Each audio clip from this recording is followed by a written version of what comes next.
Dead in Vinland. After a prologue describing their exile, you begin with 4 characters who are shipwrecked on a mysterious island. They're a Norse family: Eric, Blodeuwedd, his wife, Kari, their daughter, and Moira, who's the sister of Blodeuwedd. You only semi-control these people though. This is because Dead in Vinland is a cross between a survival game and a visual novel. The survival game happens during the day, and the visual novel happens at night.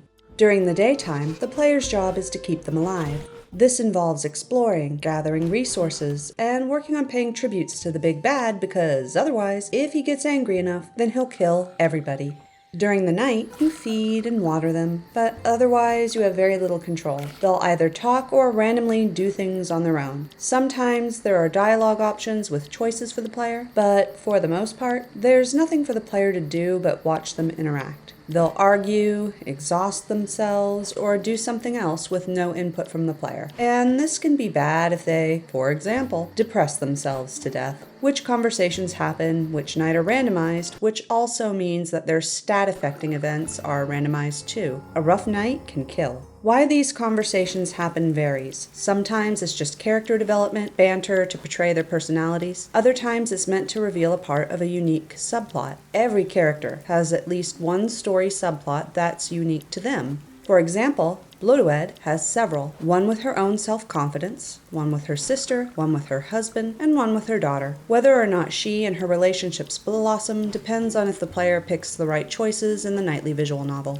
As you explore the island, 10 more companions can be found, and each also have their own sub-stories. If you build up the shelter enough, then you can invite in up to 6 of them, and each person will interact with the core 4 and will also have their own subplots that unfold during the night. These characters are scattered randomly on the map, and so who you find, where, and when varies, though some do come in sets of 2. The story and the characters. A big problem with Dead in Vinland is that all of the characters' stories can end stupidly. Once you beat the big bad, any unresolved interactions just stop. The only way to finish them would be to stall the final battle. It also just makes no sense in game. And the more characters you've recruited, the worse this stunted ending is. For example, Moira, Blodeuwedd's sister, is a witch. One of the additional companions, Gudrun, is also a witch. I found Gudrun while exploring, and she mentioned that she wanted an apprentice. I decided to let Moira learn from Gudrun, and it was going well. But then I beat the big bad, and so the apprenticeship never finished. That made no sense in game either. After all, beating him gave Moira and Gudrun a better life. They were no longer under intense pressure from the big bad to spend all of their time slaving away, gathering resources as tribute for him. They had to do that. If they didn't, then he'd have killed them. Now, not having to serve him gave them lots of free time, which they could spend doing training. So this meant that everything grinding to a halt after his death was nonsense. Their lives should have improved, not just paused.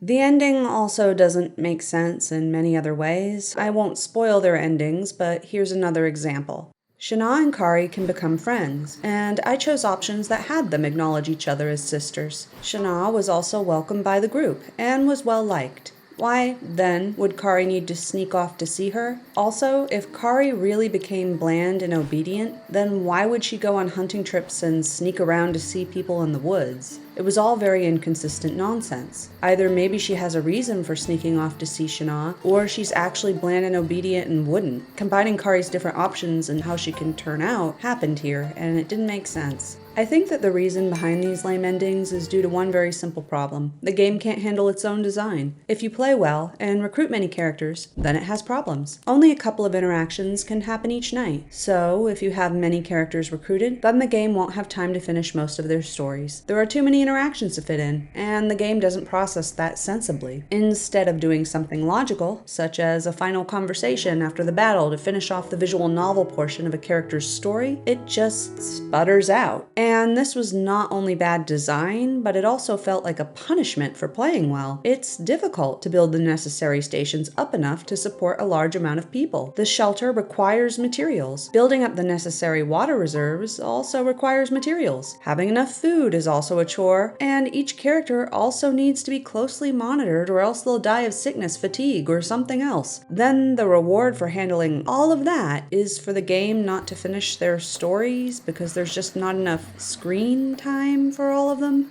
Whew. There are also other major plot points which don't make sense, too. For example, this one's a cross between poor story and poor gameplay. A puzzle with a blue woman. The core four are a Norse family. They know Norse mythology, and when a related situation comes up, then wisdom checks will often let the player see if these people can remember what they know. When the puzzle with the blue woman comes up, then there's no wisdom check to remember who she is. They should know, too. I mean, she's a big woman with cats. Kind of stands out. But unless the player metagames and either looks up the answer online or knows Norse mythology offhand, then this puzzle would take up to 27 guesses to solve. There is no way to find the information in-game for this puzzle. There are no in-game clues. Worse yet, the game indicates that there are clues to find somewhere, and there aren't. Guessing also isn't free. A wrong guess penalizes the player's chosen character, which means that guessing until you get it right, not exactly sensible. I was baffled by this design choice, and I wondered what the reasoning behind it was. I found fans defending it on forums. They were saying that those who knew Norse mythology would think it was an easy question, and that players should have expected Norse mythology to be in a game about Norse people. And okay, sure. But then why wouldn't the Norse people know it themselves if it's an easy thing to know? Why is that on the player? Why couldn't there be a wisdom check, just like there was with other puzzles? I found the lack of an in-game solution to be rather broken and lame from a story perspective. The gameplay. The gameplay had many problems. At its core, it's a coin toss game. Almost everything's a coin toss. The narrative idea behind this seems to be about the variability of fate. However, this mechanic makes Dead in Vinland more of a gambling game than anything else. Everything's up to luck, and there's little strategy. Even if you plan well, then that's no guarantee of success. Whether or not you can complete a series of challenges is luck, and a high skill level doesn't guarantee success. Whether or not your ranged fighters start out in the ranged row is luck, because you can't set down any tactical maneuvers before a fight begins. Similarly, whether or not enough hits land to cause wounds is also luck. And then whether or not a healing item can heal those wounds is luck. Even how much food will sate hunger is a coin toss. For instance, cheese will sate hunger anywhere between 5 to 15%, which is a rather large margin and pretty weird. I mean, imagine if you ate a burger and sometimes you only felt a third as full as you usually did. It's weird. And this sort of variability applies to every food item. They're not consistently filling. And all in all, this variability was frustrating to me. I didn't enjoy the mechanic because things often went either wildly in my favor or not, regardless of what I did. This meant that I didn't feel like I was playing a game because the results for almost everything were random regardless of my input. My input as a player just didn't matter. Instead of feeling like I was making choices, I felt like I was spinning a wheel and seeing what the clicker landed on over and over again. And to a degree, there's realism in that. I get that in real life, whether or not you succeed at a task is often luck. Even the best pro athletes out there have bad days. It makes sense that not every arrow hits its mark. Not every test is passed. Yet, I think that the game took this way too far. When someone is highly skilled, then while bad days can happen, wild swings of luck are not common. Identical meals should be identically sating, because calories are a measured unit. It's not about how full someone feels when eating has become a question of survival rather than mood. The level of randomness was at an unreal level, and not in a fun way. And when that poor gameplay wound up leading to a stunted ending, all because I did well and recruited many characters, I was disappointed. Going back to end it properly by trying to delay beating a villain wasn't appealing either. I didn't find the gameplay to be fun, and the logic behind getting a better ending is just dumb. No, we can't defeat the Lord of Evil who cuts heads off right now. You two have to discuss the coldness in your marriage. There'll be no time to sort that out later once your necks and child are safe. Now kiss.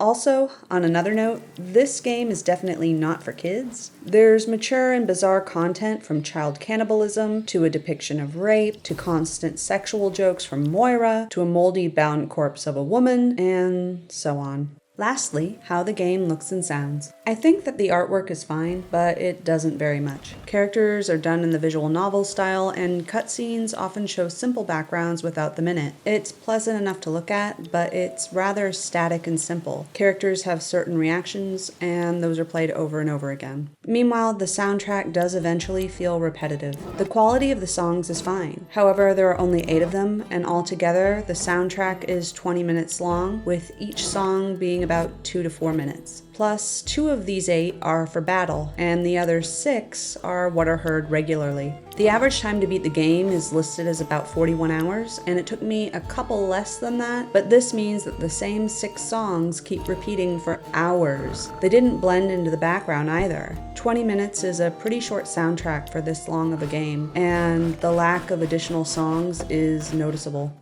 But, like the skalds sing, you can't always get what you want.